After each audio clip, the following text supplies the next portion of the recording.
தினத்தந்தி பத்திரிகையில் ஒரு பரபரப்பான செய்தி. சுதந்திர தினத்தை சீர்குலைக்க சதி. ஐஏஎஸ் ஆதரவு பயங்கரவாதிகள் 253 பேர் கைது செய்யப்பட்டுள்ளார். மத்திய மந்திரி தகவல். தொடர்ந்து மத்திய அரசு தீவிரவாதிகளுக்கு எதிராகவும் தேச விரோதிகளுக்கு எதிராகவும் கடுமையான நடவடிக்கைகள் எடுத்தாலும் தொடர்ந்து ஐஎஸ்ஐஎஸ் ஆதரவு பயங்கரவாதிகள் இந்திய நாட்டுக்குள் ஊடுருவிதான் வருகிறார்கள். சில பயங்கரவாதிகள் நம்மோடு கலந்தும் உள்ளார்கள். இதை நான் சொல்லவில்லை. தேசிய புலனாய்வு அமைப்பு கைது செய்கின்ற போது வெளியுலகத்துக்கு தெரிய வருகிறது.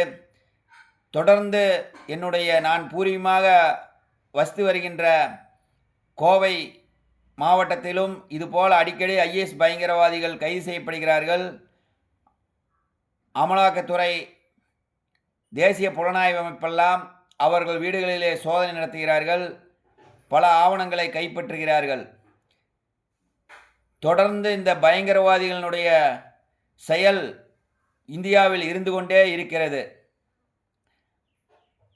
பயங்கரவாதிகளை கைது செய்வதோடு விட்டுவிடாமல் இந்த பயங்கரவாதிகளுக்கு பல்வேறு விதங்களிலே நிதி திரட்டி கொடுக்கின்ற இவர்களுடைய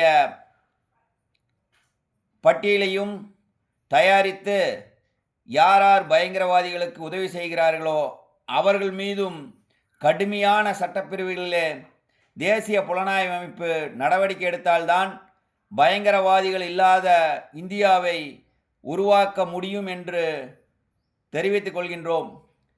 பத்திரிகையை எப்போது திறந்தாலும் இந்த ஐஎஸ்ஐஎஸ் பயங்கரவாதிகளினுடைய கைது என்பது ஒவ்வொரு இந்திய குடிமகனுக்கும் ஒரு அச்சத்தையே ஏற்படுத்தி வருகிறது.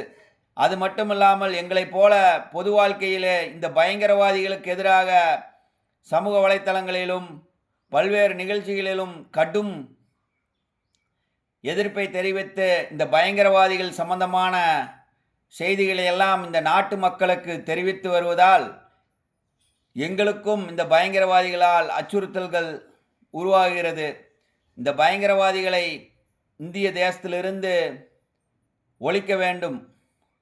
எப்படி வெள்ளையர்களை விரட்டி அடித்து இந்தியா சுதந்திரம் அடைந்ததோ அதே போல பயங்கரவாதிகள் அனைவரையும் விரட்டி அடிக்க வேண்டும். அதற்கு இந்திய தேசத்தை நேசிக்கக்கூடிய தேசபக்தர்கள் அனைவரும் தேசிய புலனாய்வு அமைப்புக்கும் காவல்துறைக்கும் உறுதுணையாக இருக்க வேண்டும். பயங்கரவாதிகளுடைய நடமாட்டம் இருந்தால் உடனடியாக நம்பகத்தகமான உண்மையான நேர்மையான உளவுத்துறை அதிகாரிகளிடம் இரகசியமாக தகவல்களை அனைத்து பொதுமக்களும் கூற வேண்டும் என்றும் கேட்டுக்கொள்கின்றோம்.